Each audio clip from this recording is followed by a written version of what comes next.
Okay, we are in the restroom and we have four paintbrushes that we're going to be cleaning because the red chairs are going to be the ones that are cleaning these paintbrushes today.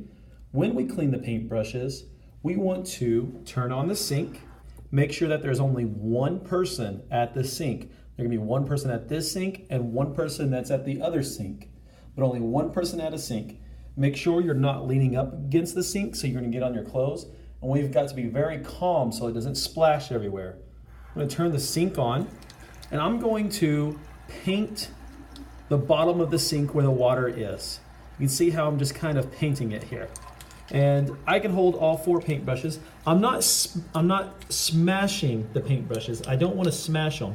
I just kind of want to paint the bottom of the sink here. And you can see that I'm just kind of going around like this. I'm holding all four at the same time so they're all getting clean at the same time. I'm not smashing them, but I'm just kind of getting all of the color out. I'm running it through the water and painting the bottom of the sink. Now that most of the color's out, I'm going to paint the rest of that paint that I've kind of gotten everywhere, making sure to get it up. And I'm going to make sure all of the paint is out of my paintbrushes.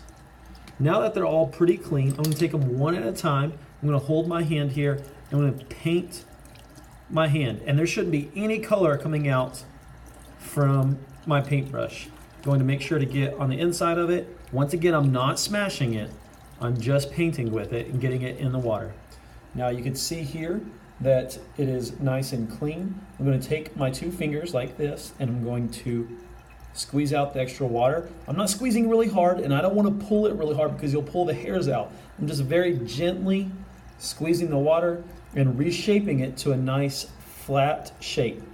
I don't want it to be all messed up like this.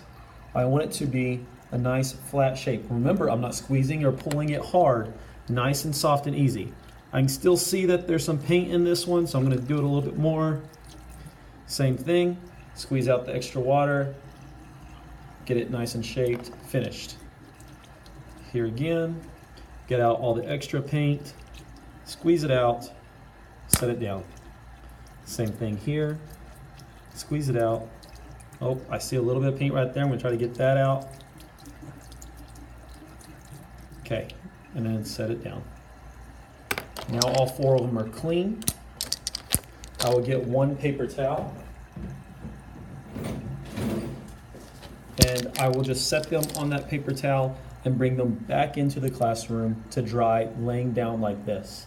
The best way to dry a paintbrush is hanging like this so none of the water runs down into the ferrule, but we're just going to set them down like this. That's the next best way to do it. You don't ever want to store a paintbrush where its brushes are pressed down onto whatever it's setting on, because that'll mess up the paintbrush.